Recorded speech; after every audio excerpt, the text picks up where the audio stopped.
starts in 10, 9, 8, 7, 6, 5, 4, 3, 2, 1, go.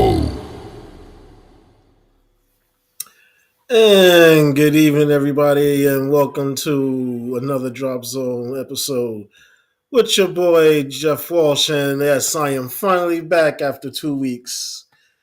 His partner in crime, Anthony Young. How are you doing, buddy? I'm doing good to have you back, Tony. Again, we appreciate Jay filling in on those 2 weeks. We really do. It's good to see you out of the hospital, back home. Uh, yeah, how you feeling? A lot better? Yeah, I mean the virus infection is pretty much gone. Breathing back to normal. So yeah, pretty much got everything back to normal. Probably about 95% back.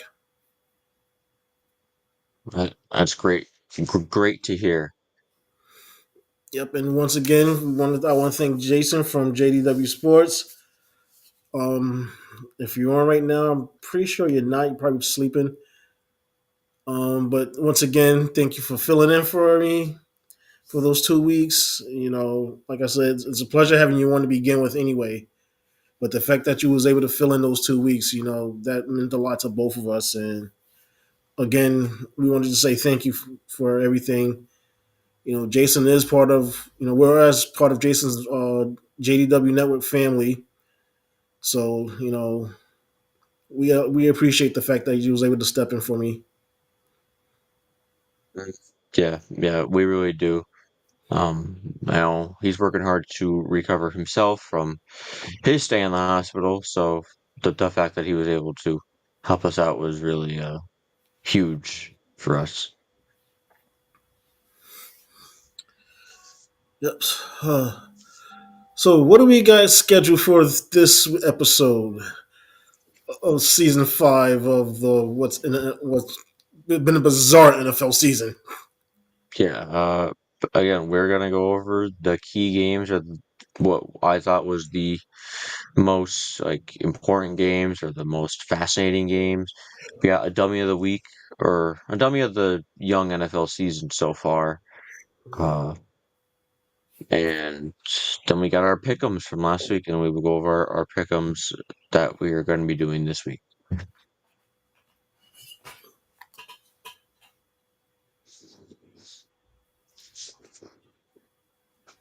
So let's get into game number one. This one was in London with the Vikings versus Browns. Vikings won 21-17. Carson Wentz, 25 for 34, 236 yards and a touchdown. Jordan Mason, he rushed for 13 carries, 52 yards, and a touchdown and a fumble again. Justin Jefferson, 7 receptions, 123 yards. Addison got 41 yards and touchdown. Dylan Gabriel made his first NFL start with the Cleveland Browns because the Browns have benched Joe Flacco, but now they've actually traded Joe Flacco to the Cincinnati Bengals recently. I saw that coming. hmm Well, Um, I didn't see. I'm not gonna say I necessarily saw Flacco being traded to the Bengals, but I did see a veteran quarterback being traded to the Bengals. yeah, the Bengals need help ASAP. They need some kind of help because that offense looks really really bad.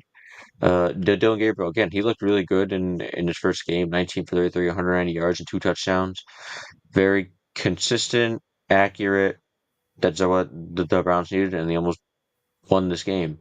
Uh, Quinshon Judkins, 23 carries, 123 yards. David Njoku had 67 yards and a touchdown. Again, I think Dylan Gabriel played well. There's a reason why the Browns have him above Shador in the with the QB depth chart. Because of this, I don't think Shador would have done this well in his first start. I think the spotlight would have been too bright on him. Whereas Dylan Gabriel and the Browns, they really managed it well. And now we play them. this upcoming week. The Steelers do. So I hope that we can somehow contain Gabriel in the pocket and have our pass rushers get to him as much as possible.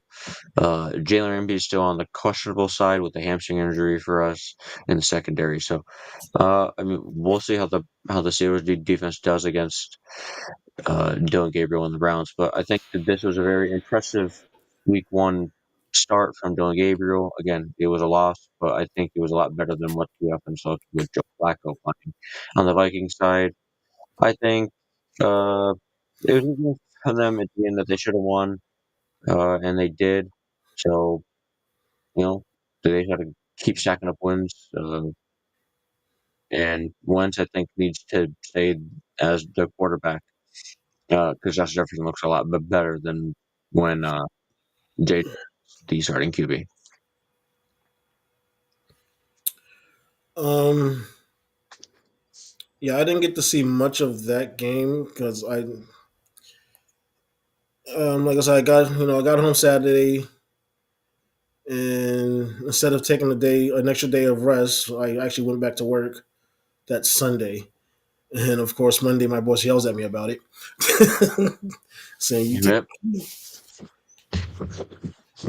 of course you did. I mean, anybody knows me knows that's going to be me, no matter what. Um,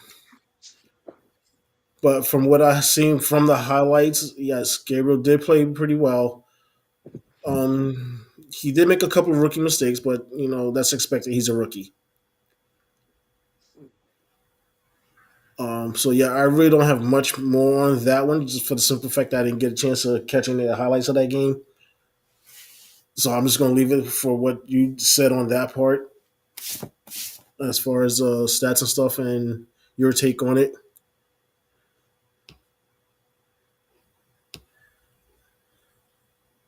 All right, so the next game, Texans absolutely slaughter the Ravens. I mean, this was a very bad game. Your boy CJ Stroud finally kind of looked like rookie CJ Stroud.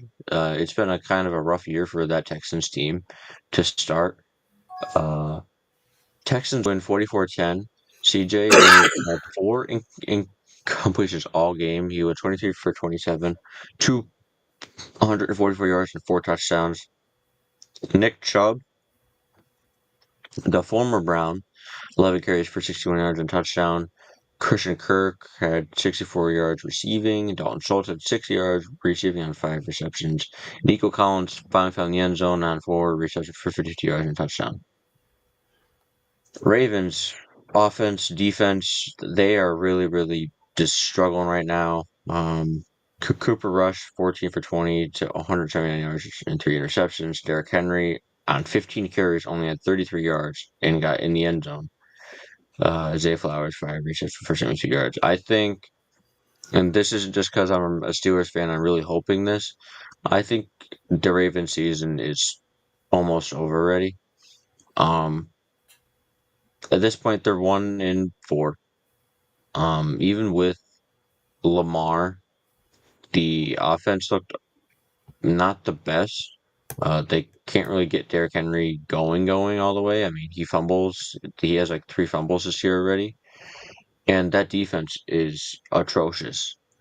It is the worst defense in the NFL. They are giving up almost 30 to 40 points a game, and it's with ease. Like these other teams are doing that to them. So, I think even when Lamar gets fully healthy, I mean, it'd be risky to send him back out there because right now, if that defense is still that bad, I don't see there being much of a reason to send him out on the field and risk him getting hurt even more.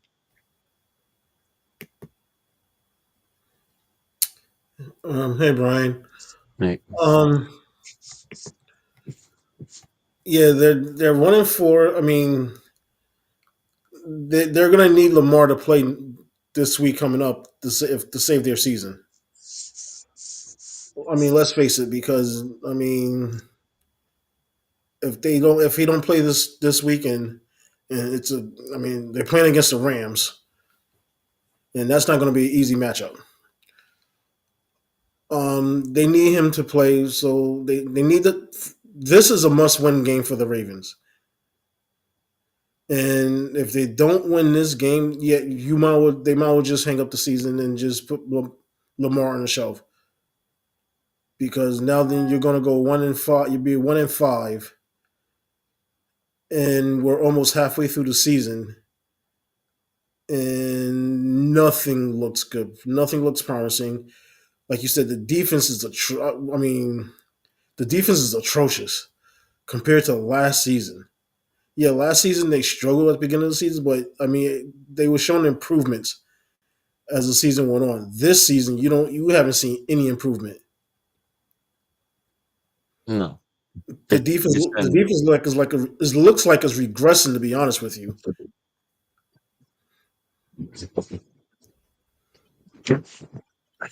and yeah. That is not a it's typical Ravens defense. It like no. it like they aren't getting to the passer. They ain't stopping the run. They are just really, really struggling right now. I mean, the hallmark on the Ravens was that they always played bully ball, and right now they're getting bullied. And I mean, a lot of people want to make something out of the three fumbles that Derrick Henry's had. Two of them really wasn't his fault. I mean, there was two of them was punched from behind. I mean, you really can't blame him on that one. I mean, yes, should he had the ball in his dominant hand? Yeah, but I mean, you really can't fault him from getting having fumbles from getting punched from behind, punched from behind fumble. The other one, that one just was just a freak that just popped out of his arms. Mm. And I mean, everybody's questioning Derrick Henry, what's going on with him. I mean, this is the first time this man has fumbled. This is the most fumbles he had within the last 3 seasons. Because I can't remember a season where he fumbled more than once. So I mean, shit does happen. I mean, sometimes yes, so, like I said, he could have had the ball in his dominant hand. He should have. It's hard for us. We're not on the field, so we can't say how easy it is for him to switch from his weak hand to his dominant hand, especially when he's being tackled or he's trying to hold somebody off. So I mean, we can't really say that's 100% on him. It happens. We've seen the best running backs who has the most ball security fumble. It's something that's part of the game. It's something that just happens. But yes, if the Ravens don't win this week against the Rams, their playoff hope is it's out the window. Unless everybody else in the AFC North falls apart. I don't. I mean, I really hope that we don't, because like this is our best chance. Bengals are already pretty much falling apart. The Browns again looked better last week with Dylan Gabriel. Yeah, King Henry. I mean, the two were just these defenders getting so good at punching the ball out. They're just using full force and just punching it out of the arms. So it's like, again, like you said, he could have had it in his dominant hand. But I mean, those are just. I mean, Henry's so strong that I don't think it really matters what hand he has it in. He should be able to hold on to it, but the defenders and players are just getting so good at punching the ball, finding it, and just absolutely going all for it and punching out. And that's what two of them were. Yes, they were in the key, in the biggest drives of the game where it happened, both in the Bills and the Lions game. But again, this is not really all his fault. I mean, just this again. I understand that the Ravens defense has been littered with injuries, but even before the injuries, this team looked very bad on defense. Again, they gave up 50. They gave how many points in the final like 4 minutes to Josh Allen, I think it was and that was with 15 a or full 16. Yeah, and that was with a full defense. Like no one was injured yet. So, yeah, again, I don't see Lamar playing with again, it's a hamstring injury. You send him out there when he's not ready, this is just gonna become like an even worse injury for him. So, I mean, they gotta try and protect him. And again, his biggest weapon is his legs. So again, uh, if they can't pull out the upset this week against the Rams, I would just hang it up, pack it up, because again, they still got to play the Bengals, I think, twice. They got to play the Browns one more time, and then they got to play us twice. So it's just gonna snowball into a very bad season. And again, if they keep putting Lamar out there in harm's way with a hamstring injury, it could lead to getting much worse. I don't know if you have any more on that. No. All right. So now your team, the New York Football Giants, after the impressive win against the Chargers last week in true Giant and honestly NFL fashion, they were favored to win this game against the New Orleans Saints. But they lost 14-26. Jackson Dart looked like a rookie, but like you said with Dylan Gabriel, he will make mistakes as every rookie does. He went 26 for 40, 202 yards, 2 interceptions, and 2 touchdowns. He also had a fumble when he was just running with the ball. It flew out of his hand. He had 7 carries for 55 yards. Scatabo, he combined for over 100 yards with receiving and rushing. Daniel Bellinger had 52 yards receiving, and Theo Johnson got those 2 touchdowns from Dan Jones from Jackson Dart. Saints and Spencer Rattler, 21 for 31, 225 and touchdown. Kendra Miller didn't really do too much, 41 rushing yards. Rashid Shaheed, 4 receptions, 114 yards and touchdown. Chris Olave had 59 yards receiving as well on top of that. Again, I think Jackson Dart, bad game after doing so well against the Chargers. Uh, you know, it was a bad game, I think, again, and every rookie's gonna have these. I'm not really too worried about it. I think he's gonna come out tomorrow night and play the Eagles, and I think he's gonna play a good game because I mean this Eagles defense has not looked as good as we thought it was going to. They have a lot of holes on that defense, so I think he'll be able to exploit it, especially with his legs. He's a great mobile quarterback, so I don't know. I'm not really too worried about Jackson Dart and his performance on Sunday. I think it was a bad game. That's all I think it was. I'm not gonna harp too much on this game. I mean, was it a bad loss? Yes, it was a very bad loss. What I liked about, well, I'm not gonna say what I liked about it, but what stood out the most for me was the fact that he owned up to it and said, the loss was on him. Um, he's taken the fall for all the turnovers, which I mean most young quarterbacks wouldn't even do. Most veteran quarterbacks don't even do. He owned up to it and said this was on him, and he was the reason why they lost the game. I'm okay with that for the simple fact is, like I said again, you don't even have veteran quarterbacks that own up to costing their teams a game, and you got a rookie quarterback that's doing it. So, you know, was it a bad loss? Yes, it was a bad loss. Should they have won? Yes, they should have won. But at least it's something he's learning from. And the offense does look good with him as the quarterback. So I will give you credit there, Jeff. You was the one who pushed for it and said, just start him in, let's get it over with. Um, like I say, I mean, he's a rookie. He's going to make rookie mistakes. That's expected. Well, like I said, he owned up to the he owned up to the mistakes, and that right there is more impressive than anything else because at least he knows, hey, we could have won if I would have been more careful with the ball. So I mean, he understands that. That's I can't fault him for it. I'm not going to fault him for it.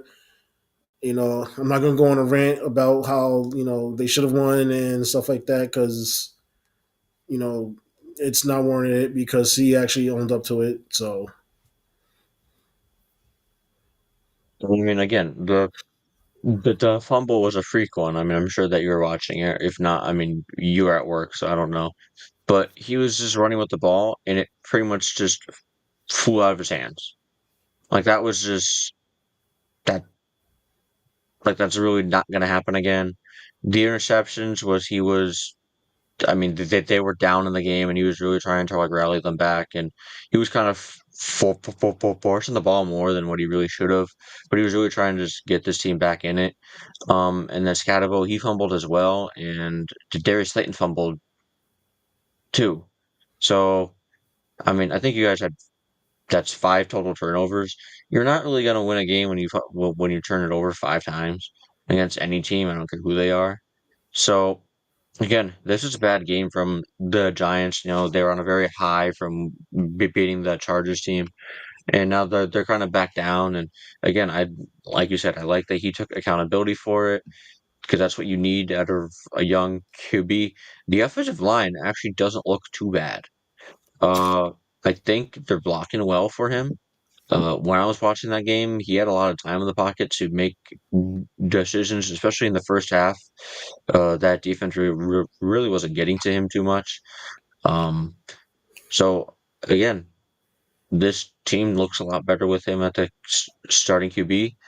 And I think that was just a bad game, and the Saints took advantage of all the miscues. That's it. and remember, I was the one who said if Andrew Thomas can stay healthy, that offensive line is better.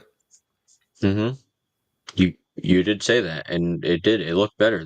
He was able to take his time in the pocket and read the defense again, especially in the first half. But when the game got kind of out of control and you guys started turning the ball over, again he started to force it way too much, and that's where those two interceptions came in.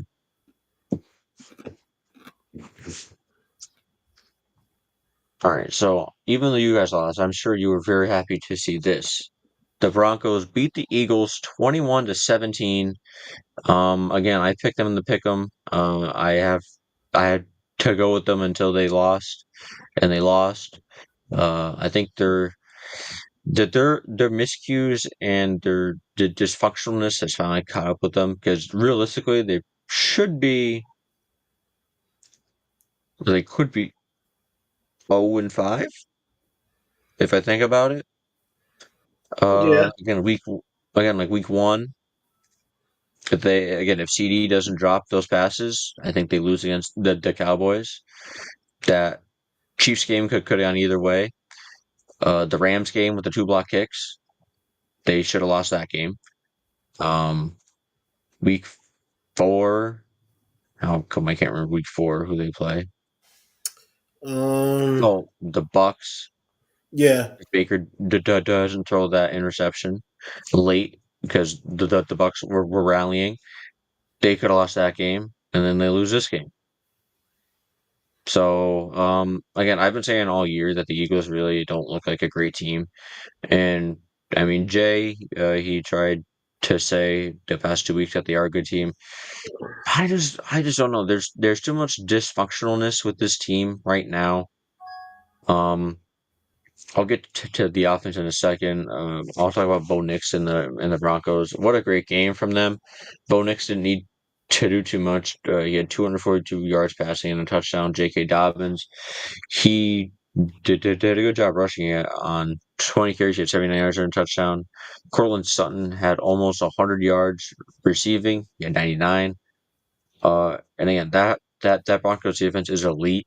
It's a great defense. I mean, obviously, it stopped a very explosive offense in the Eagles, but they honestly shot themselves in the foot. Jalen Hurts, 23 for 38, 280 yards and two touchdowns. Saquon Barkley. This is not a typo, folks. This is not an error on my part. He had 6 carries for 30 yards. 6 carries for Saquon Barkley. That's a great offensive scheme. 3 receptions for 58 yards and a touchdown. He had more receiving yards than touchdowns, or than rushing yards, which is insane. Devontae Smith, 8 receptions for 114 yards, and AJ Brown is probably still crying. He only had 5 receptions for 43 yards. Uh, the offensive coordinator, what are you doing? You you gave the ball to Saquon Barkley one time in the second half.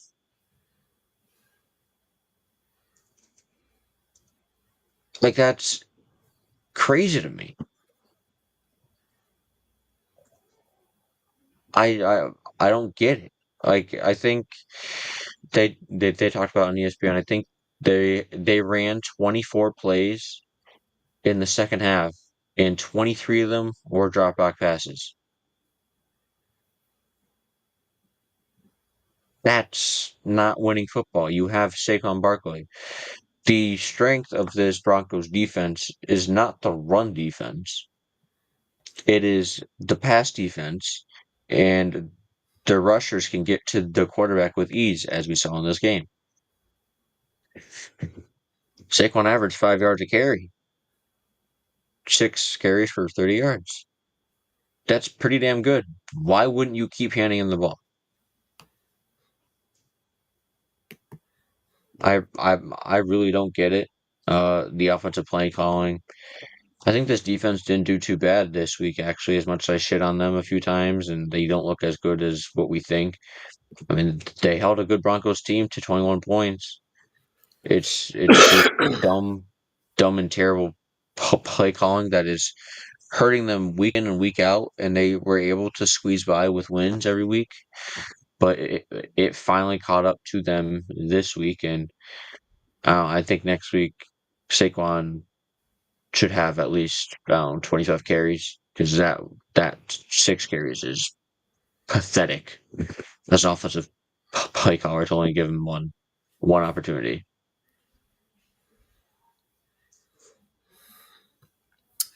Um, I predicted the Eagles was going to lose this game. Mhm. I saw it coming. With all the turmoil going on in the locker room, the team doesn't have an identity.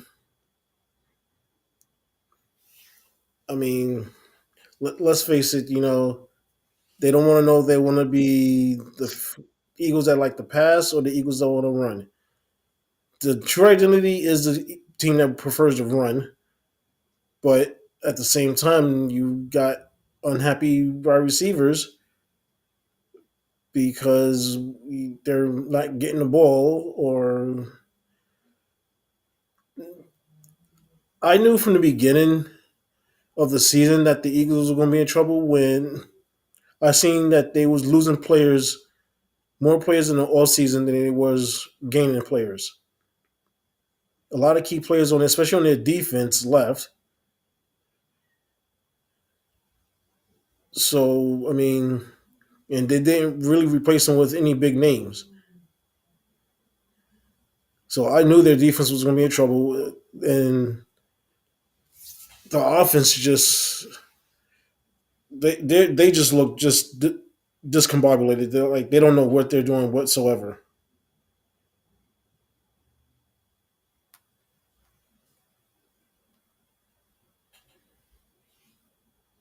No, they don't. And I think you brought up a good point. AJ Brown, he's been complaining all year long about his targets and his receptions. So I think the offensive coordinator was like, all right, well, we will throw the ball more then.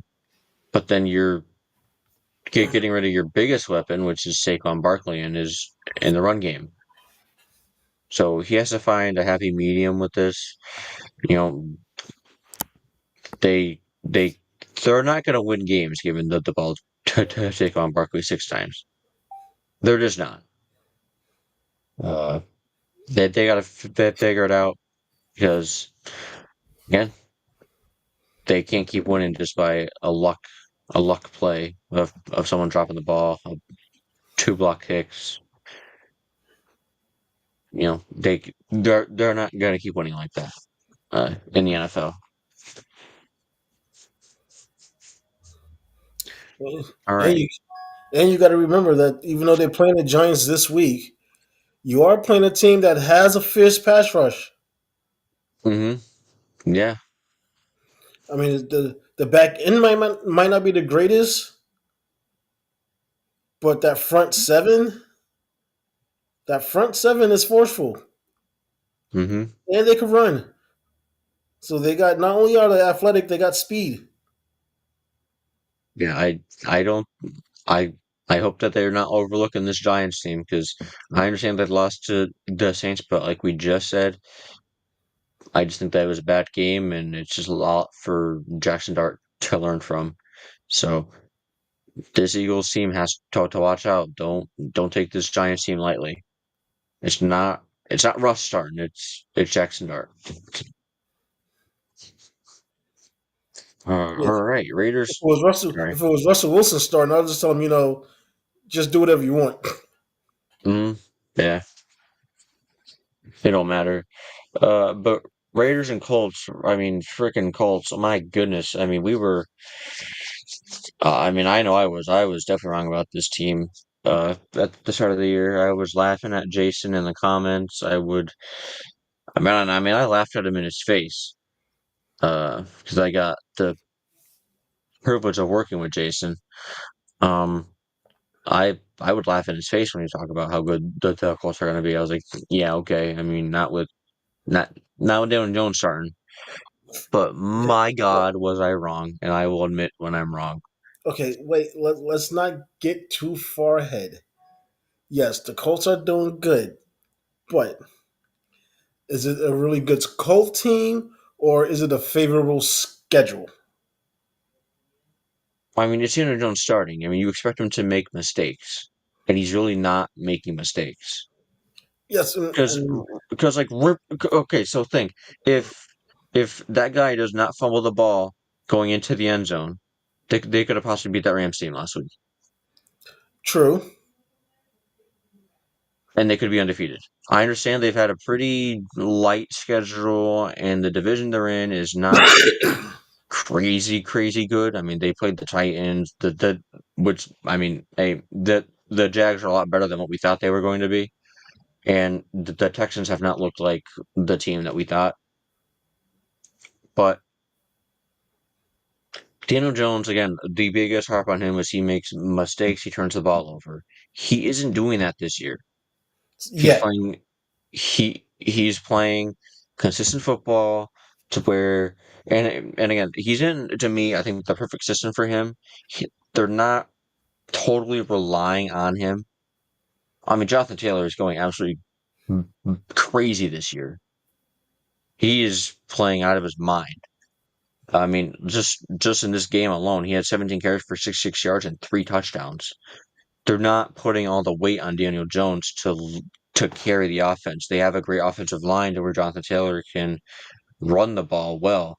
And in passing downs, Daniel Jones is passing the ball well, and he's not throwing it into harm's way or turning the ball over too much. I mean, he had 2 interceptions last week, but that was like Jay said here, it was two crazy plays by the defender to even get the interception. So, I mean, he's playing good football. Again, he's in a great system right now. And again, yes, the schedule's been pretty favorable. I will say it's been a lighter schedule than I think some would like, and the sample size is low. But again, like I said, the biggest harp on him was his turnovers and his inconsistency. And again, you're the Giants fan. You watched him for how many years? You know that. You know what his flaws were, and he's not really showing them here with the Colts. Uh, I mean, their schedule wasn't crazy favorable.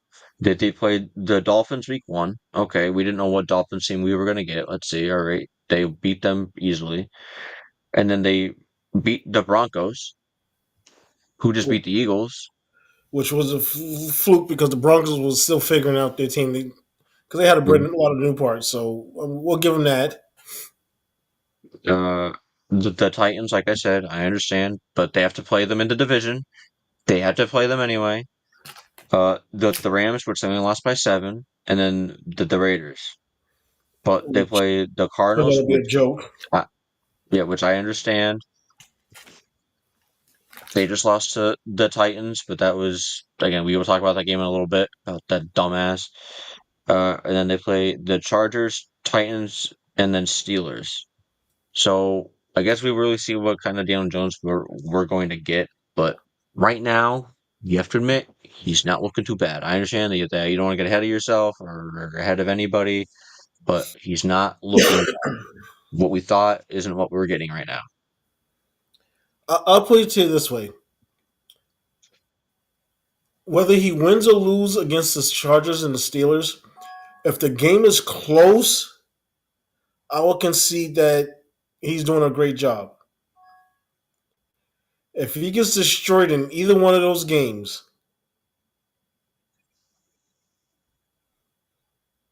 it's going to come out. All right.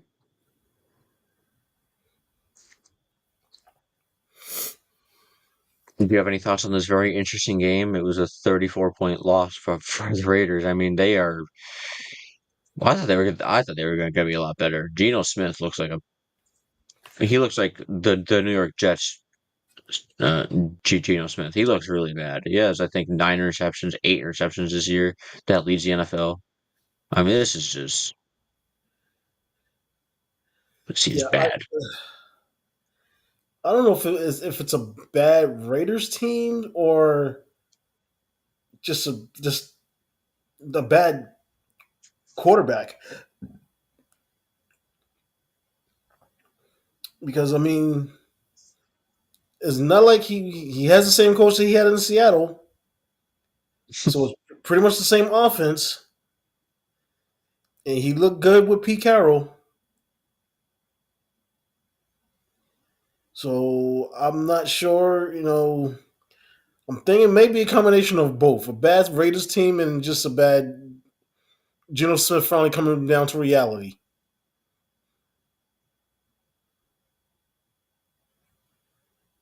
Yeah, I don't know, but they're going to be playing a lot better teams soon. Again, especially with the Chargers and the Chiefs and the and the Broncos in that division. So they got to figure it out. This team looks really, really bad. All right, and the two most exciting games of the week were Sunday Monday Night Football. The Patriots beat the Bills 23-20. Uh, Drake May went 22 for 30, 273 yards.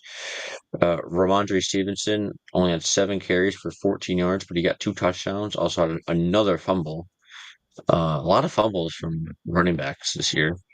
Uh, Stephon Diggs, he in his return game to Buffalo, 10 receptions for 146 yards. He said, "Fuck you guys. This is what happens when you give me the ball." Josh Allen, 22 for 31, 253, 2 touchdowns, 1 reception. He had 9 carries for 53 yards and a fumble. So 2 turnovers for Josh Allen in a very key game. James Cook didn't really get going, 15 carries for 49 yards, and Dalton Kincaid was their leading receiver for 6 receptions, 108. What a fantastic game. Drake May is, I think he's the real deal. People had questions about him, but in the biggest moments, he stepped it up, got the ball where it needed to. That play where the defender was dragging him down by the shoulder and still got the ball to Diggs for a first down was an incredible play. Um, Again, in the biggest moments, he is stepping up huge. Um, Mike Vrabel has his team playing really, really well. That's what they needed. They are playing like the head coach's personality. Um, a huge statement win by the Patriots right now, and the Bills no longer are undefeated. And I think they're realizing, oh shit, it's not just going to be like every year where it's a cakewalk to win the AFC East. The Patriots are for real, and I and either this year or in a few years' time, I think they're going to be a definitely formidable foe there in the AFC. Um, yeah, I got home in time from work to watch, actually catch the start of the game and everything. And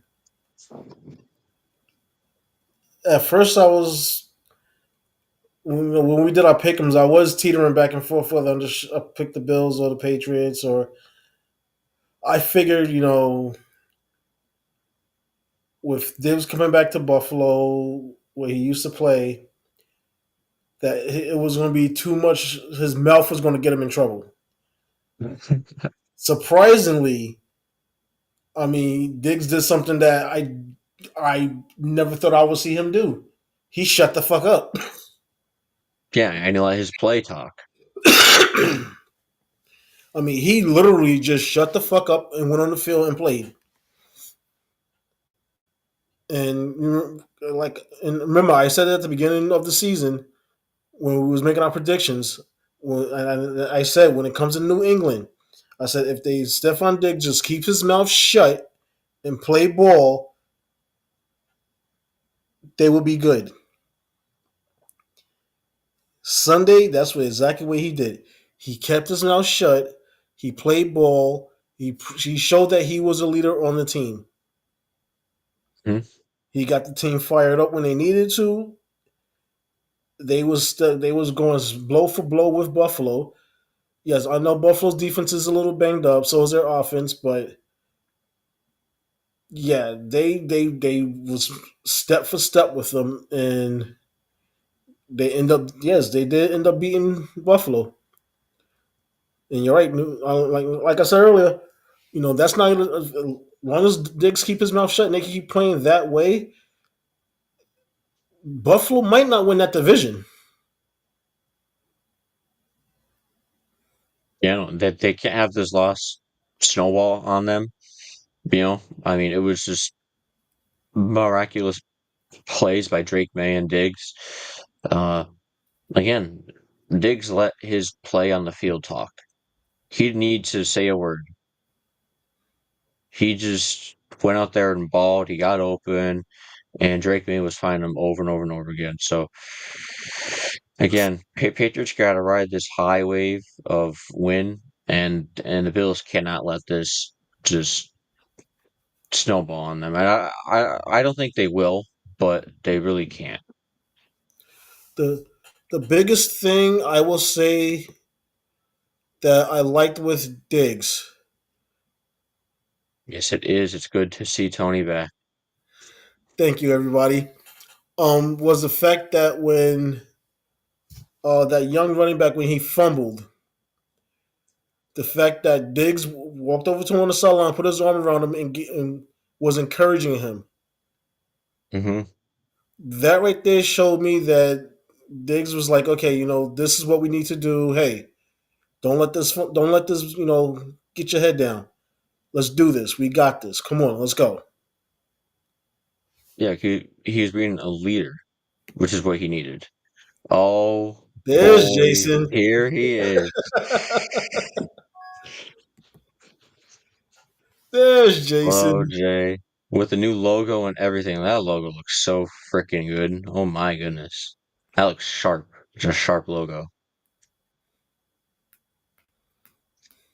But yeah, Diggs was being a leader finally. I think he's matured a lot this year. Yep. We, you Here know, we go. he somehow misses it every time. Like we just talked about that game. Like we just got done talking about it, and he shows up. But Diggs is finally being a leader, and I think he's matured a lot more to where he's kind of realizing he doesn't need to be out in the media saying, "Oh, I want this, I want that." Just keep playing your game and get open because he's a great receiver. It's just like you said, his mouth just doesn't stop moving, and then that's why he gets traded, and then teams don't want him anymore because he causes a morale low. So Yeah, a trade deadline is coming up, so teams might be making some big moves.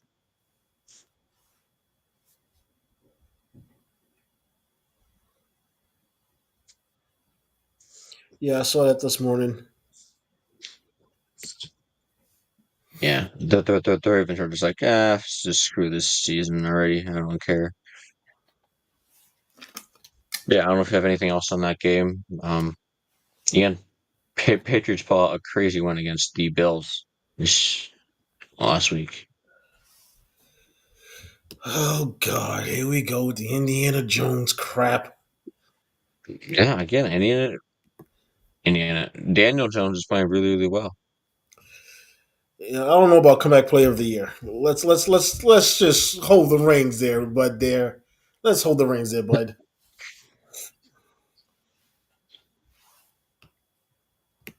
No, there's wow, jeez. I don't think they do it 2 weeks in a row, but I mean, hey, I could be wrong. I could be wrong twice. It's okay. I mean, really, the Saints being the Giants really an upset. We had two teams that was pretty much bad.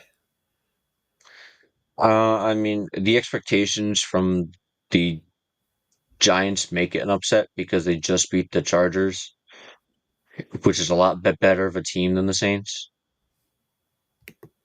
So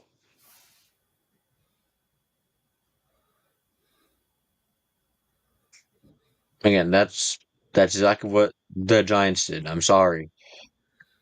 They came off a huge win against the Chargers, and then they played down to the Saints level, which they could have easily beat. Yeah, I know, but I think that the Patriots, I think they ride this win uh, as a high, and I don't, did they just keep up with the momentum and they don't lose to the Saints? Oh, we'll get into the Cardinals in a few minutes. Yeah, we got this last game here, the Chiefs and the Jaguars. The Kansas City Chiefs, Travis Kelce, Taylor Swift, they lost on Monday Night Football to the Jacksonville Jaguars. Patrick Mahomes, 29 for 41, 318, one interception, one touchdown. He had 6 carries for 6 yards and touchdown. Kareem Hunt found the end zone twice. Tyquan Thornton had 90 receiving yards, 7 receptions for 61. Yes, Jason, you did call it. I knew that was coming. So did I, I. yeah, and touchdown. Trevor Lawrence. I'm still not sold on him yet. We've seen him be way too inconsistent in his career, but he played a good game. I mean that final play to get in the end zone that was really funny. I was at work at the time and I had it on my phone.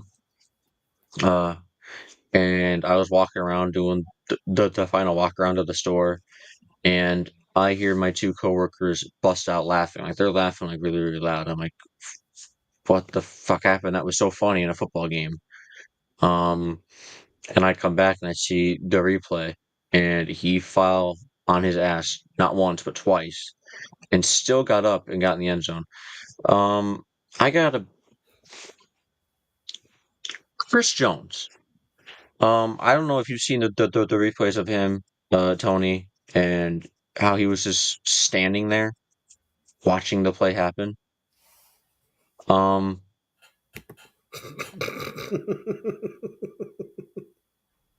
that was the that was just terrible. I mean, you're the leader, you're the captain of the team, and you're standing there watching Trevor Lawrence run into the end zone.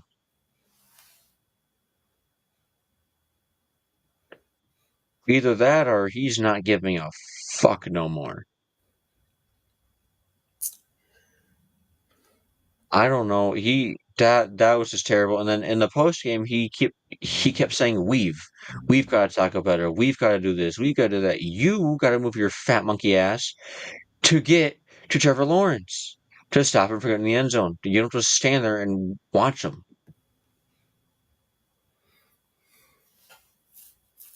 Exactly.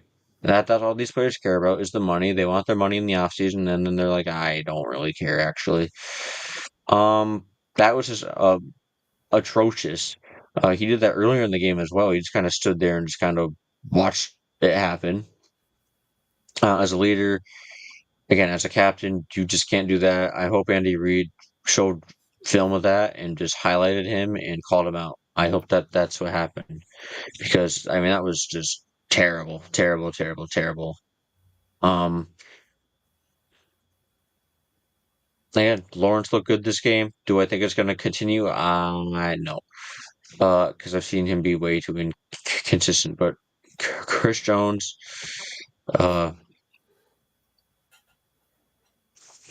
yeah, I mean that interception for a touchdown by uh Lloyd, I think it was a great play. Yeah, man. So be careful for when they play them, the Colts. Let's see. Um, but yeah, that's what I have. That's what I have on this game. Uh, Chris Jones, you're a joke right now. Um, that's the kind of effort that you're going to put out on the field is again, it doesn't set a good example for everybody else.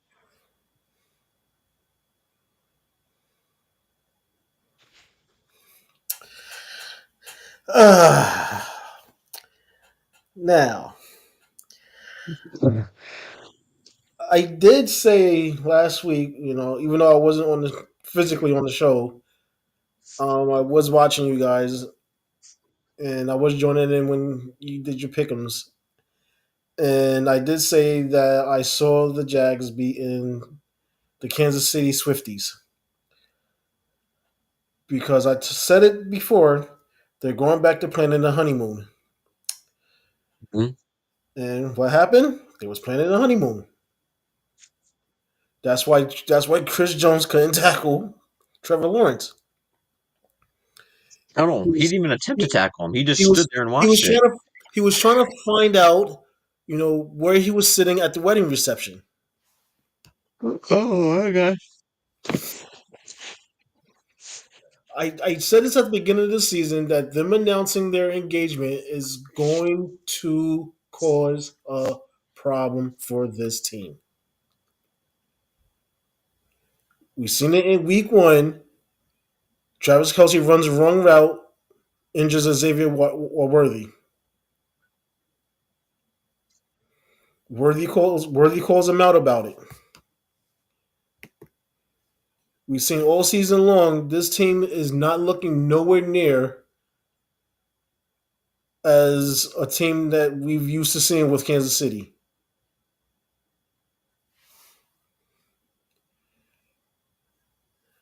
And it's coming to fruition that it's happening. This team, yeah, they might still squeak and make the playoffs, but that's about it. If they do get into the playoffs, they're not going to do much because they're not going to have home field advantage, which is what they usually have in the playoffs. They was always the number one seed, and the one time they didn't go to the Super Bowl, they wasn't the number one seed. So yeah, they're if they don't get home field advantage, they're not going far. Secondly, can we give acknowledgement to Travis Hunter because some of those plays that kid made in that game was just. I mean, you wouldn't expect that from a rookie. He was making plays like he was playing in the NFL for like 6 7 years. Some of those You catches and plays he made was you veteran like plays.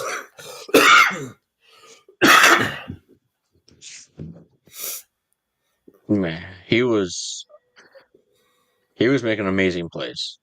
I will definitely say that. So now I don't see. Do I see this momentum with Jacksonville going far throughout the season? Probably not. reality is going to catch up to him. Um, and Trevor Lawrence is eventually going to come back to being Trevor Lawrence.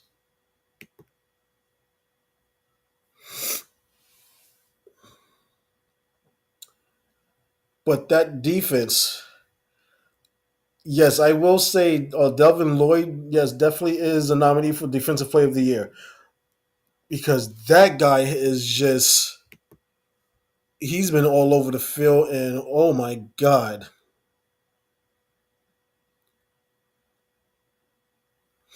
Yeah, I agree. If they have a more stable quarterback than Trevor Lawrence, that team could be a top echelon team. And I mean, maybe this is the offense Trevor Lawrence actually needs, but we'll have to see how the rest of the season goes. Um, he could be like, and there's going to be a bitter taste coming out of my mouth saying this, but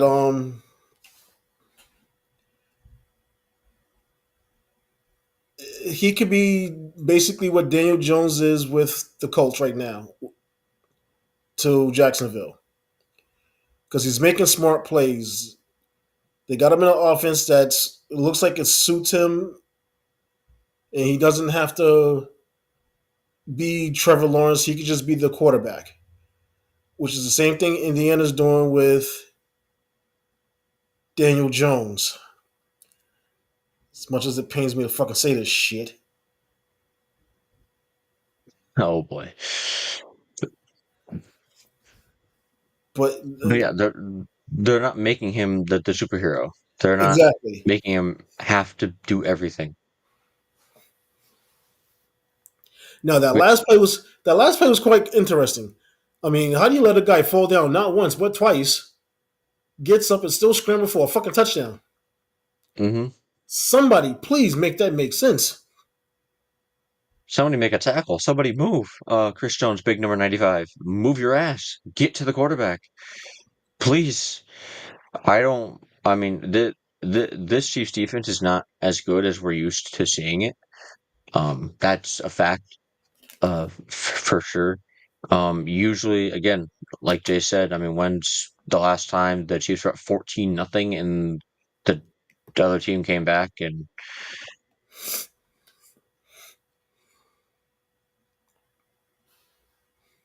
yes, as of right now. And again, like me and Tony said, if he plays well against the Chargers and the Steelers, Tony will regress what he's said about Daniel Jones. But if the games aren't close and he looks bad, he'll be on here laughing.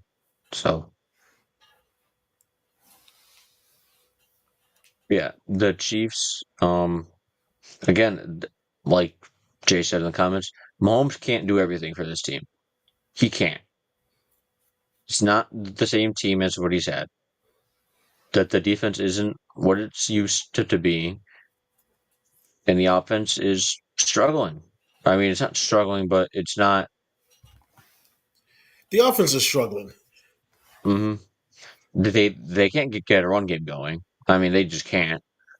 The only reason why Kareem Hunt got those two touchdowns was because they were at like the 5 and the 1 yard line or whatever it was. They're very close. Um, I mean, the defense is a typical Steve Spagnuolo defense. They'll give up the yardage, but they're not going to give up points.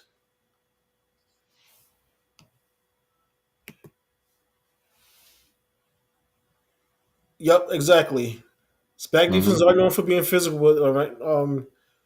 But also they're also known. His defense are also known to just give up yardage, but they don't concede. When you get into the red zone, you're not scoring.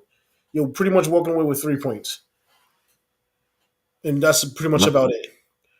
not this year. But this year, it seems like there's something missing from that defense. I don't know if teams have figured out how to neutralize certain players on the defense, but there's something definitely wrong with the defense right now. But the defense is not the issue. The issue is has and it has been for like the past 3 years has been the offense.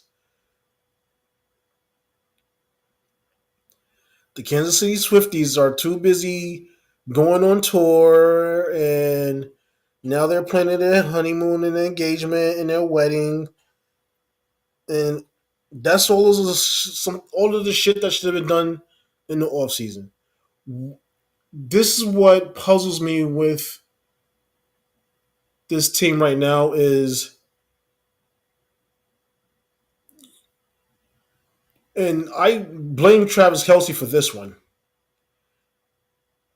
You just got your ass demolished in the Super Bowl against the Eagles. Why would you wait till the season is about to start to announce your engagement? Why wouldn't you do that during the off season when there's nothing in the world going on with the NFL, with the exception of the draft and minicamp? Why would you do this before the season starts? Oh, because we just want to. Now we have an excuse if we don't win. Oh, this is the. You basically gave everybody an excuse for why the team is horrible.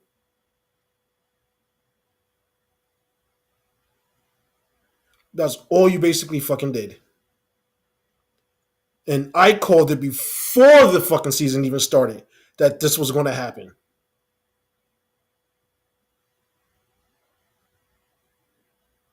You did. Because I knew it. Because that's something out of a Jerry Jones playbook. Hey, how am I going to keep my team relevant even though we suck? Oh yeah, let's talk about Tony Romo's and Jessica Simpson relationship during the regular season. Did you guys forget that happened?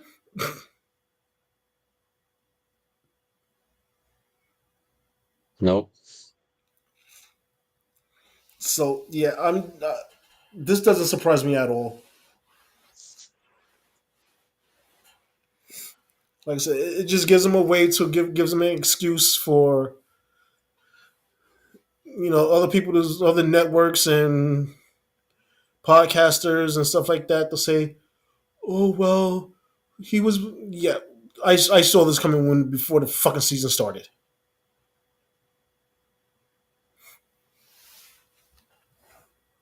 Yeah.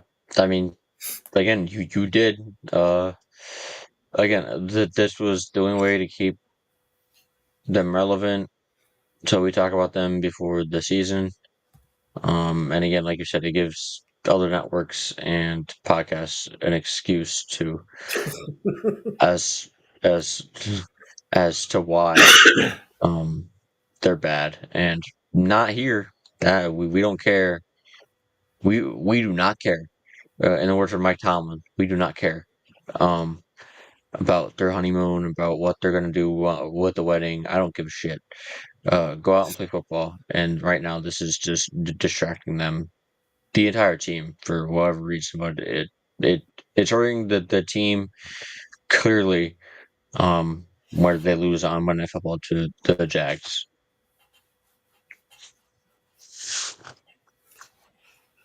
And you really want to know what infuriates me more about this whole situation is that, and when I say this, now people are going to start thinking, "Wow, this does make fucking sense." Where are all the veterans and leaders of that team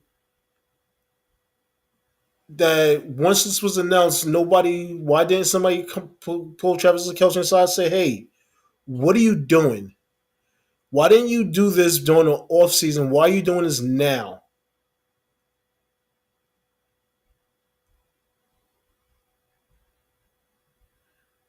Patrick Mahomes should have been the first person to jump Kelsey's ass for letting this announcement be made before the season started.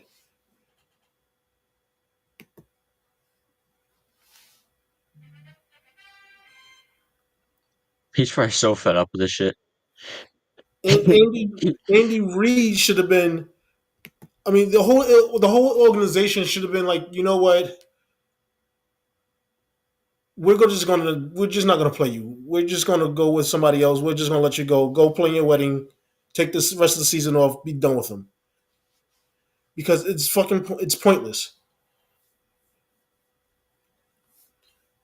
Yeah, I mean he's right because like if he says anything, it gets brought into the news, and he looks like a bad person because it's like, um, oh, it's a wedding, it's not gonna get in the way of it. Like people would then paint Mahomes as a bad person, which obviously he's not.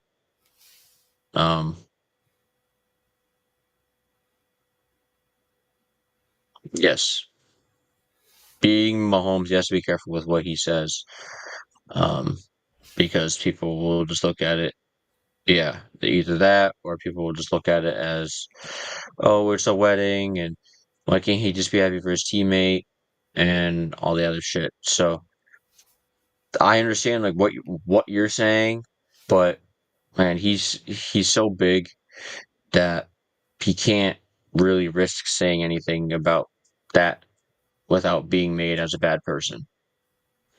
Whereas like we could say it and it's all right, but he can't really say that about his teammate and not look like a bad person to how people are gonna react to that. And I get all of that. Especially being happy for your teammate. Hey, you found somebody you love. You want to be spend the rest of your life with. That's more power to you. But my thing is, this was a self. You could tell this was a selfish ploy by Travis Kelsey and that bitch because they could have announced this during the off season. They didn't have to wait till the seasons was about to start. Because let's be realistic, majority of the players do if they communicate that shit's done during the off season. How many players seriously have you heard wait till the season's about to start to say, "Hey, me and this person's getting married. Yay! Hmm. Fuck out of here."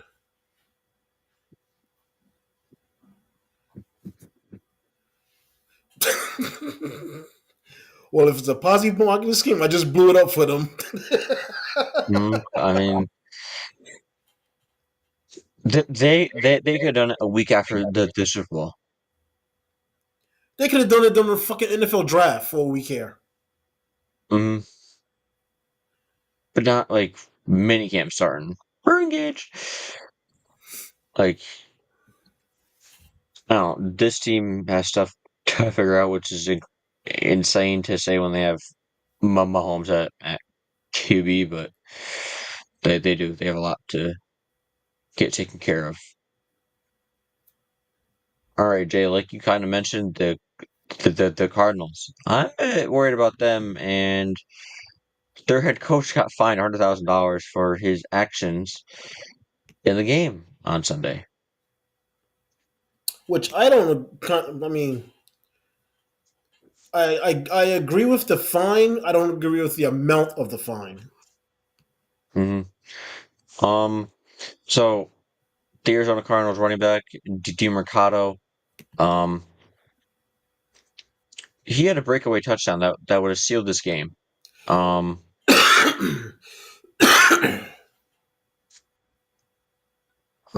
it's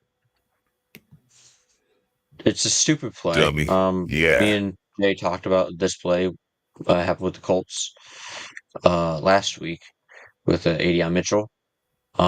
He dropped the ball before he got in the end zone, and it was a touchback. And the momentum pretty much full flip to the Titans against the Cardinals, and the Titans ended up coming back and winning 22-21. Um, and on the sidelines, um, the a fan was recording the incident in a video later posted on social media. Gannon is seen walking over to DiMercado on the sideline as he was being consoled by left tackle Paris Johnson. And getting in the running back's face, he continued his rant as he began walking away from DiMercado and appeared to make contact with the running back's right arm. On Monday, Gannon said he apologized to DiMercado and the Cardinals players during a team meeting that afternoon. I just told them I kind of let the moment of what happened get the better of me there. Sources told Schefter there won't be any other discipline for Gannon. So, as you see, another idiot wanting to drop the ball before getting in the end zone, being very selfish, cost his team the game. If you think I'm being dramatic, I am not. Like I said, that momentum to really switch into the Titans' favor, and it would have been, I think, 28-6 at that point, with about 10 minutes left in the fourth. I could be wrong. Jay, I know that you studied that game really well. Yep, I was right, 28-6. Yeah. I think I saw something scrolling across the bottom here of the Fox thing of either I think Didier Mercado, like he understood, he made a terrible mistake, and again, like I said, caused his team the win, and he it's a soft world that we live in a little bit. I mean, you need coaches like that that'll get on the players. Um, was a bit too much, a little bit. Could you have done that in the locker room? Yes, but in the moment, I understand that the head coach got a little carried away and he got too much in the moment. But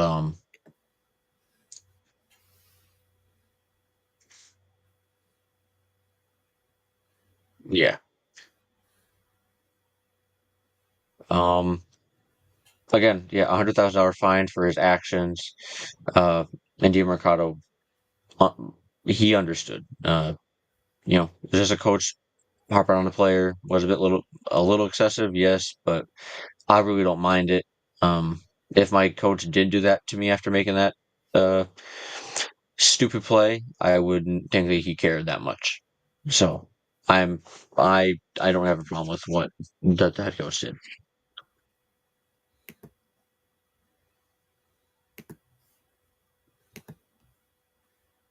Oh boy. Oh boy. Oh boy. Okay. Man, his first rant of the year isn't even on Roger.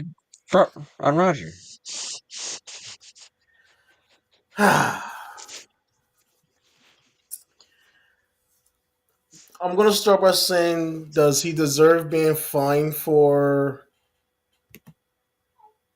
um, going up for him on the sideline? 100% no. And here's why. The man is doing his fucking job as a head coach. His job is to basically inform the player, hey, what you did is unacceptable, unprofessional, and right now it's pretty much costing us. It almost cost us the game. Well, it did cost them the game.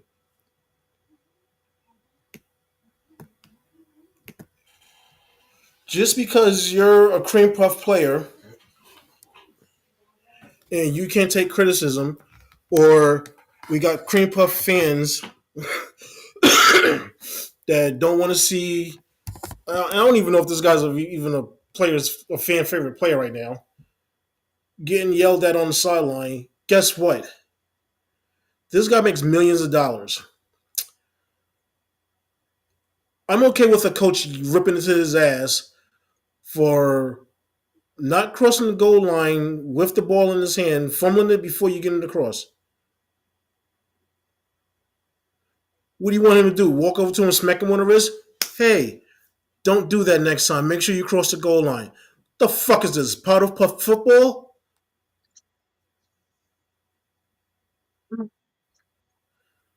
Let's be real. I mean, we've seen players, multiple players, do this countless time and again.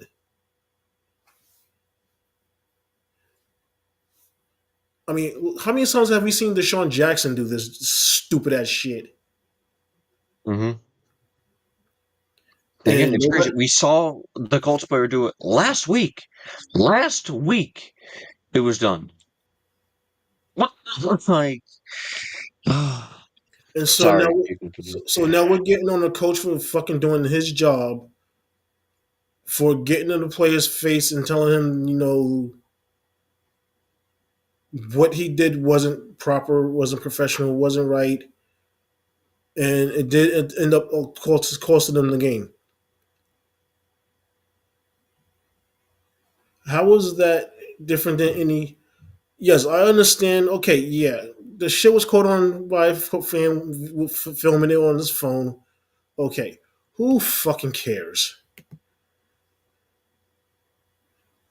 You know what? This is the NFL. These are players that make millions of dollars to be on this field that a lot of fans support and go see. You got to remember, fans, you're the one that's paying their salaries. So if you're okay with him dropping the ball before crossing the goal line and him getting not getting scolded, there's something wrong with you. Because now you're condoning an action that says, "Hey, I don't care if we don't win. As long as you look good trying to score, that's all that matters." That's not how the NFL works. That's not how these players get paid.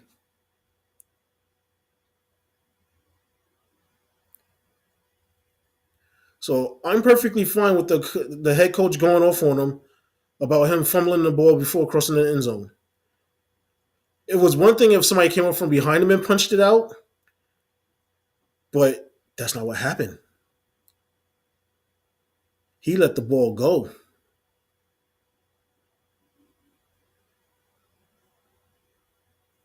So yes, that coach had every right to go off on that player.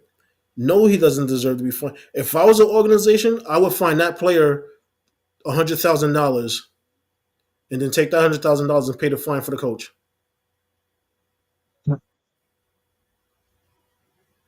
Because I guarantee you, he won't do that shit again.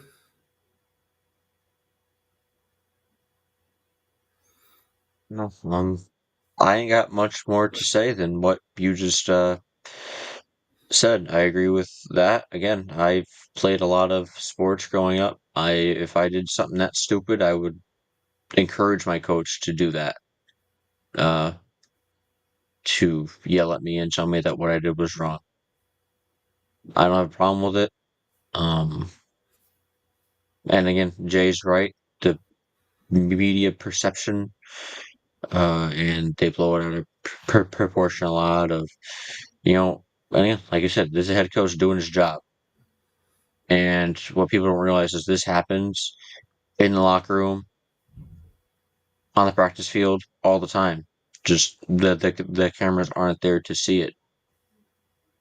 So, so what the fuck? So again, D. Mercado, I think definitely learned his lesson, and I don't think that coach needs to apologize at all. Yeah, I mean, I can understand him apologizing because it was, but again, there was no need for it. And here's the thing that also irritates me with the media. Okay, yes, a fan caught it on his phone and recorded it. I'm pretty sure that that fan was far too far away to hear actually what was being said. Yeah, no, there's no like real audio on it to where you could hear.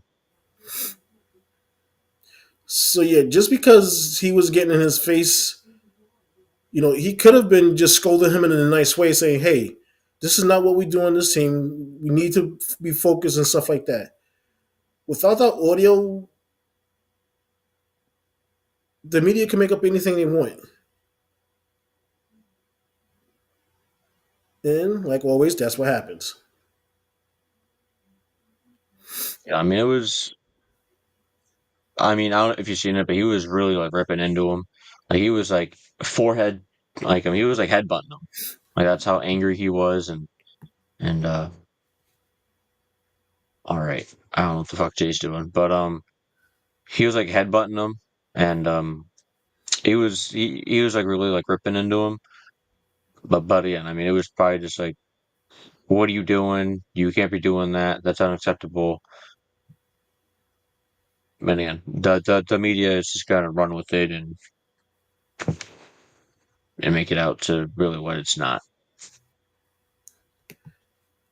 Okay, Jason, what the fuck is with the emojis? I think Jay's going off the deep end because I think he's waiting for our pickums. Um, Oh yeah, we gotta get those in.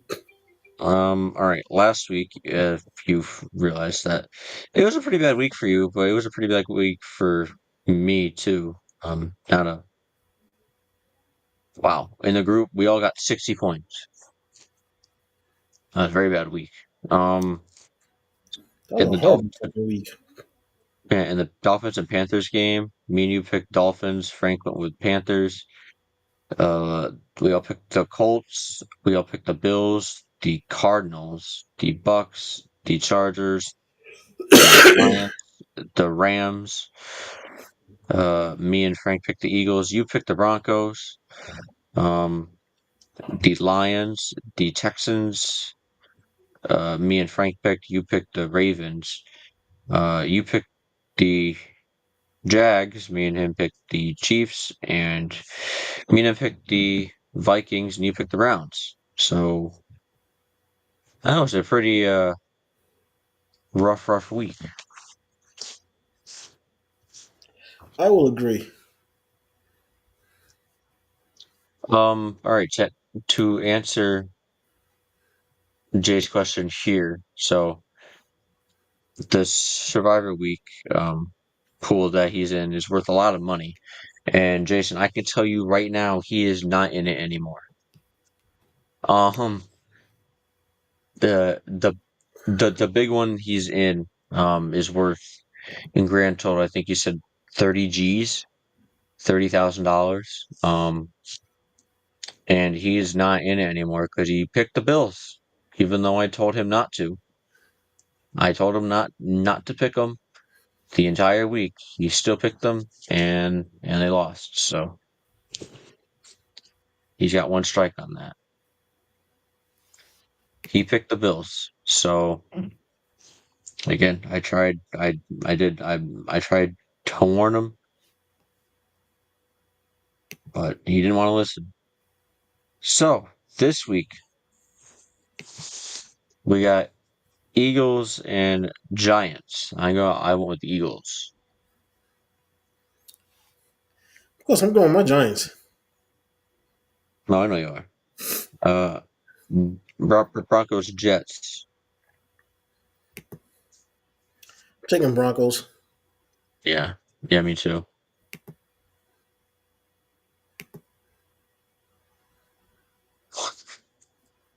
Hold on, Yeah, hold the Jets are like the biggest joke of the season, I think, so far.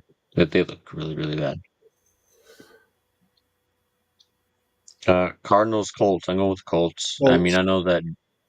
I know that Jay's worried, but I'm going with Indiana Jones.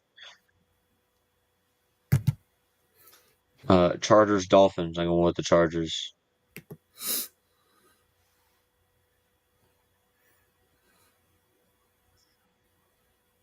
Oh, that's right.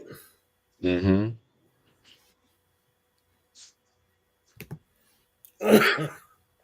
Chargers. Sorry about that.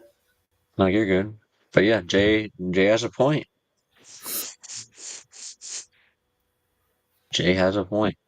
Uh, Brown Steelers. I go with my Steelers. Steelers. Cowboys Panthers. I'm going with the Cowboys. Unfortunately, Yeah, even though their defense is bad, their offense is really good. And your boy Dak Prescott played good again last week. fuck that Prescott. Seahawks Jags. I'm going with the Jags. Jags. Rams, Ravens. Again, Ravens are terrible right now, so I'm going with the Rams. I'm going. Excuse me. I'm going with the Rams right now, depending on if Lamar plays or not. I don't think it matters if he plays or not. That Ravens defense sucks. The Patriots Saints. I'm going with the Patriots. I don't think they lose to the Saints. Patriots. Titans Raiders. I I mean these teams suck equally, but I'm going with the Raiders just because they're at home. I'm going with the Titans.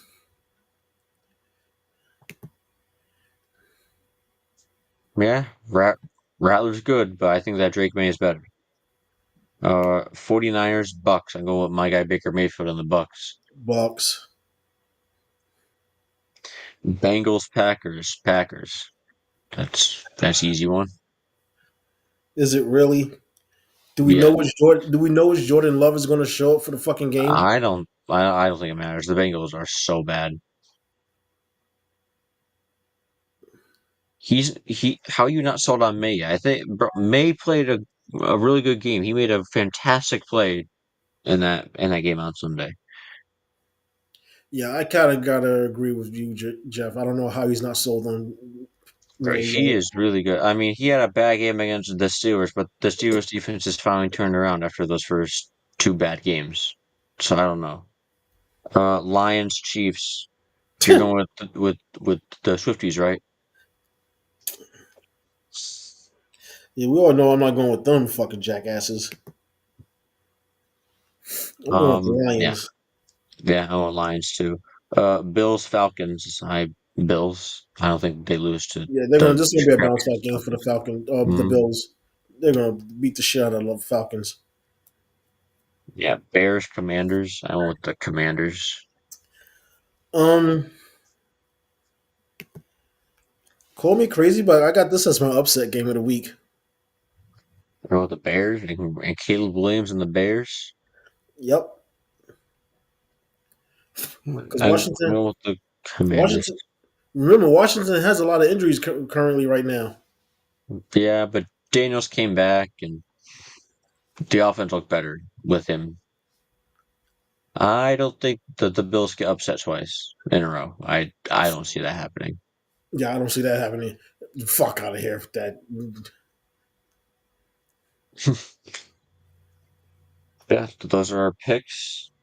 Not too bad this week. Nothing too crazy. I mean, you're going with the Bears, but yeah, well, Penix does not take care of the football, and yeah, the Bills can't stop it. But I mean, I don't think that the Falcons can really do much to stop Allen. But again, I could be wrong. We'll see. I did again. I just don't see them losing two games in a row. Yeah, I don't see that happening. Yeah, we know the Falcons have talent. The problem is, They don't they're not- utilize it. exactly. Like they have spurts where they utilize it fantastically, but then there's other times where they just forget that Kyle Pitts even is there. They forget that Bijan is a person, and then they just play like shit. So, And their defense is banged up, so mm,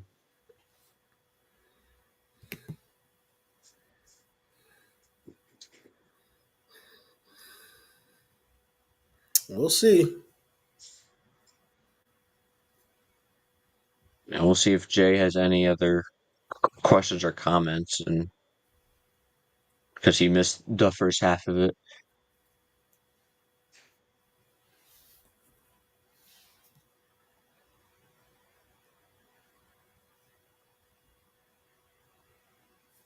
Because he always hits us with some kind of question or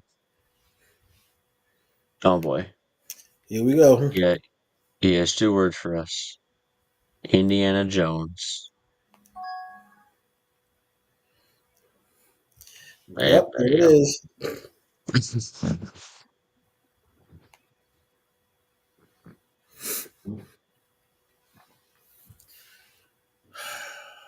I guess that's our answer. He just has nothing else for us. Just, just Indiana Jones. Yeah, yeah, yeah.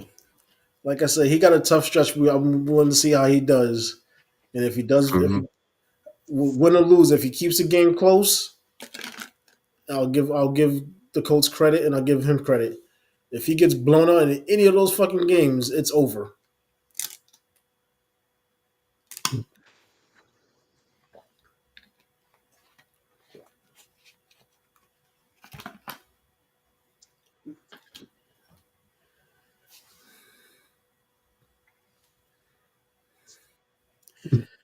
Oh my god,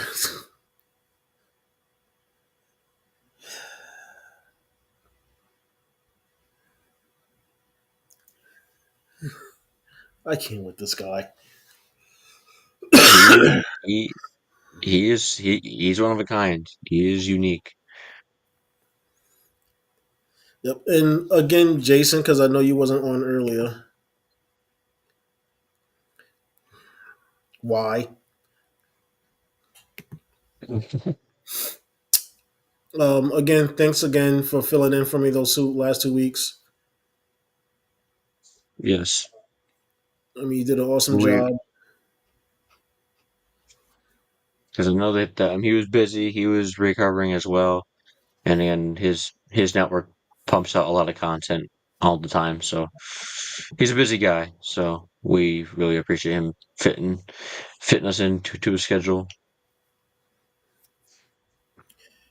Yep, I really appreciate that. That was amazing. Thanks, bro. I mean, it's not like I've never done an episode from the hospital before. No, but I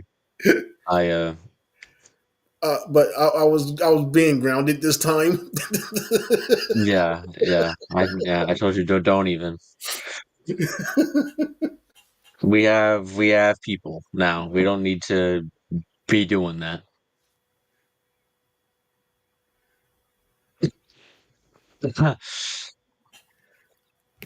Hey, it's I said it earlier. You missed it. I said it right before you came on, and Jeff backed me up on it. I said if he looks good against the Chargers and the Steelers, I don't care. I'm not looking to say he's going to win, but if he keeps the game close and it's not any either none of one of those games are a blowout, I'll concede that the Colts, is doing a great job with Daniel Jones, and Daniel Jones is looking good, better than what he did before.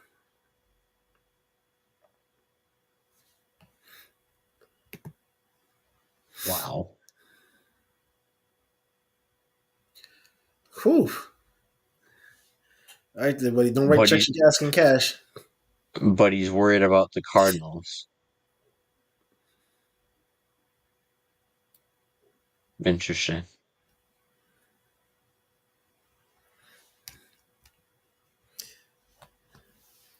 All right. No comment yet. No comment.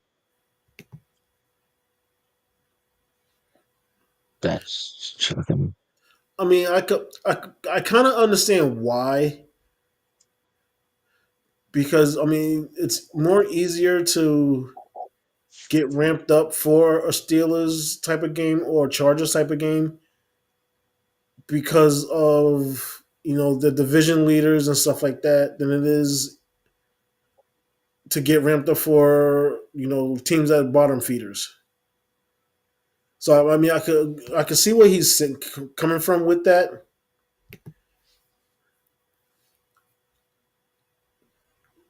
because those two teams can cause performance letdowns where teams do have the tendency to play down to their opponents. But my thing is, if he plays against the Chargers and the Steelers, and those are horrible games, where I mean, you don't even put points on the board, just field goals.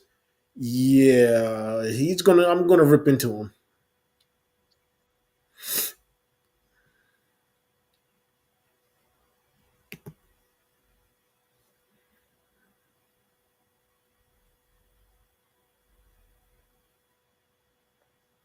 I mean, we don't need to be scary right now. I mean,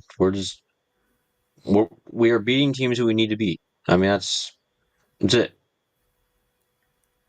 Aaron Rodgers isn't needing to be crazy MVP Aaron Rodgers. He's just playing good football, and our defense is finally turning around. And again, Tony was right. It's new faces, new place. They got to get used to playing as a team on the same field, and they have. So I don't know. We'll see if Daniel Jones cannot look very bad against our good defense. So see. And that's all I'm saying is if he looks bad against the Chargers and the Steelers, I mean, I couldn't care less if he looked bad against the Cardinals or the Falcons because those are traditionally bad teams. So that'll be the team playing down to poor performance to another team. But to do it against teams that are, like I said, division leaders or right up there, those are the games you need to have your best performance.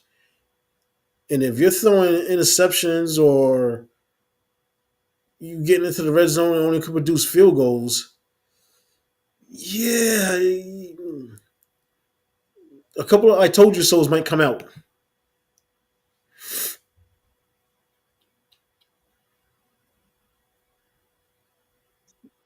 I don't think it'll be the reason if they do win that they win the game. That's what I'm thinking. I don't think he's going to be the main reason why they win the game.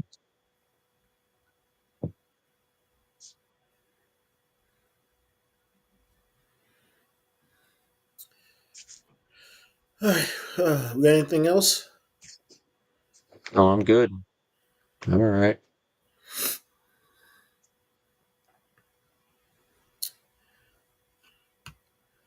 All right, then let's see.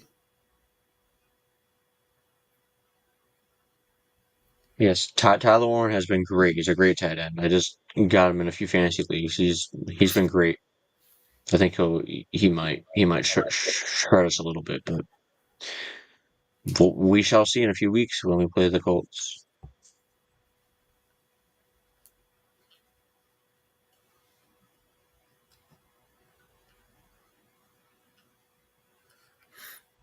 They've been really good so far.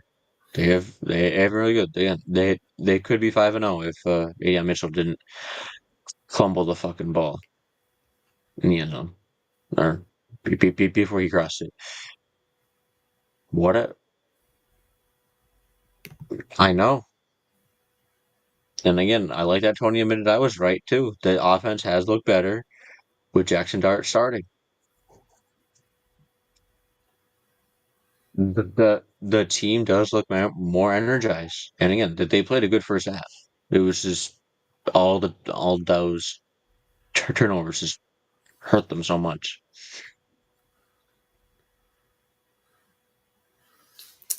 And that'll happen. He's a young quarterback. It'll happen. Hmm. Now let's see if how he comes out this week against a confused Eagles team Yeah. that don't know if they're coming or going. Yeah, very, very dysfunctional Eagles team right now.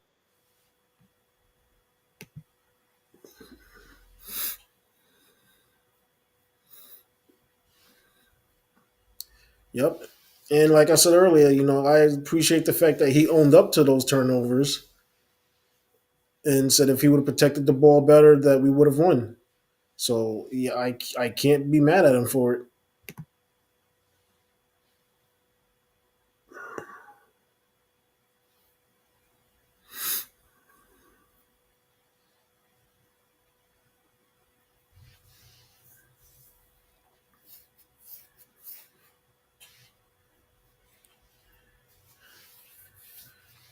All right.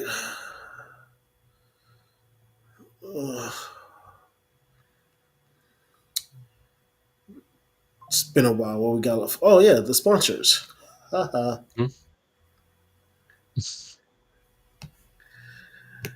You can tell I've been off for too long. Mm-hmm. Yep, it is a short week.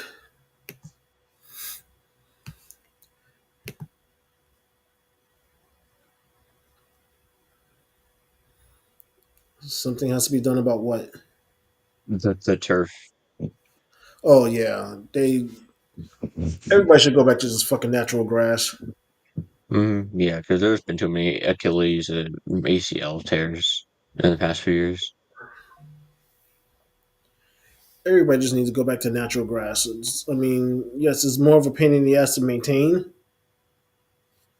but you have less injuries.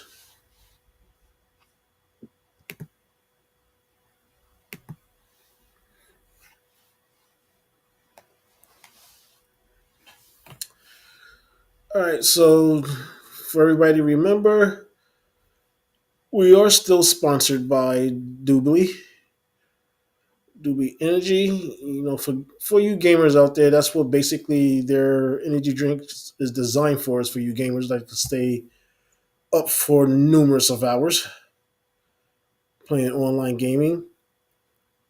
If you go to their website and order anything from them, if you put in a discount code Drop Zone, you get 10% off your entire order.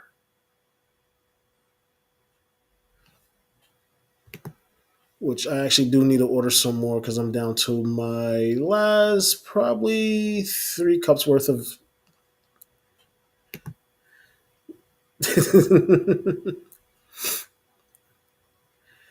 And then also remember to check out our merchandise store at zoneelitewear.com.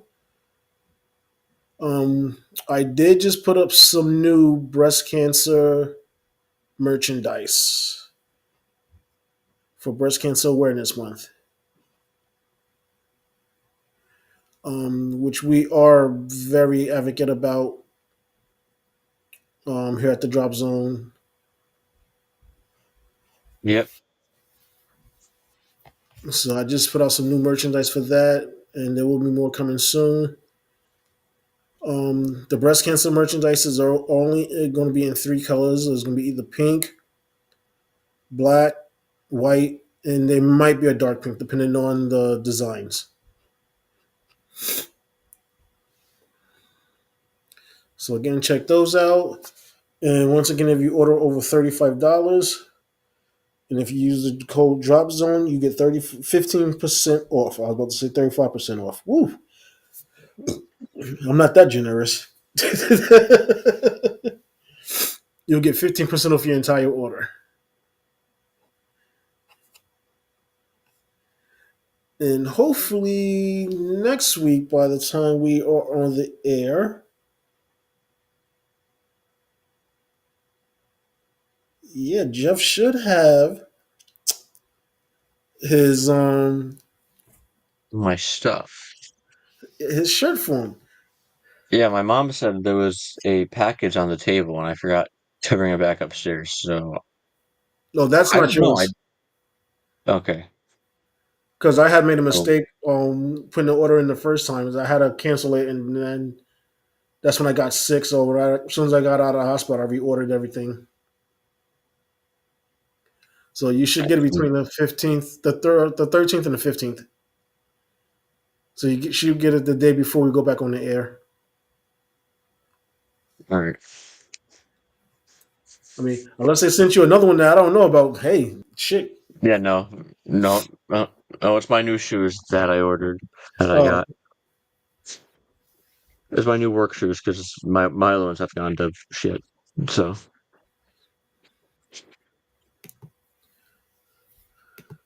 so I have nothing else left to say. Jeff, you're good. again, it was just good having you back, seeing that you're doing better. Again, obviously missed you, having you on with the rants, of course. But again, health and rest is way more important than you know being on here.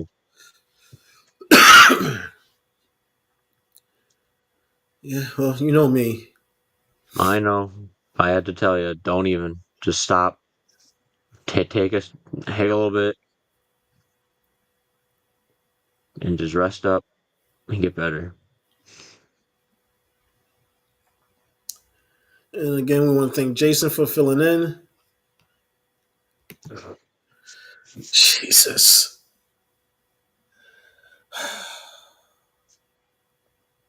Oh, Indiana. He's still here. Nope, never heard of the guy. Frank, Frank. I mean, he feels all right. I mean, he's pissed about being eliminated out of the pool, but and I tried warning him. Oh, Frank doesn't want to talk about Daniel Jones because he's a Giants fan, so he doesn't want to talk about him either. So, Can't say I blame the guy. I don't want to talk about him either. mm,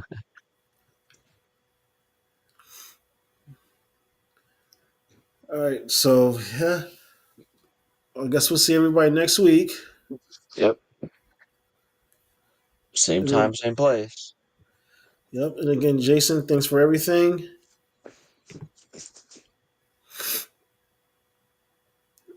We enjoy having you on. You keep the show lively. You keep us on our toes, Hmm. even when you're talking about Indiana Jones Yep. or that bitch.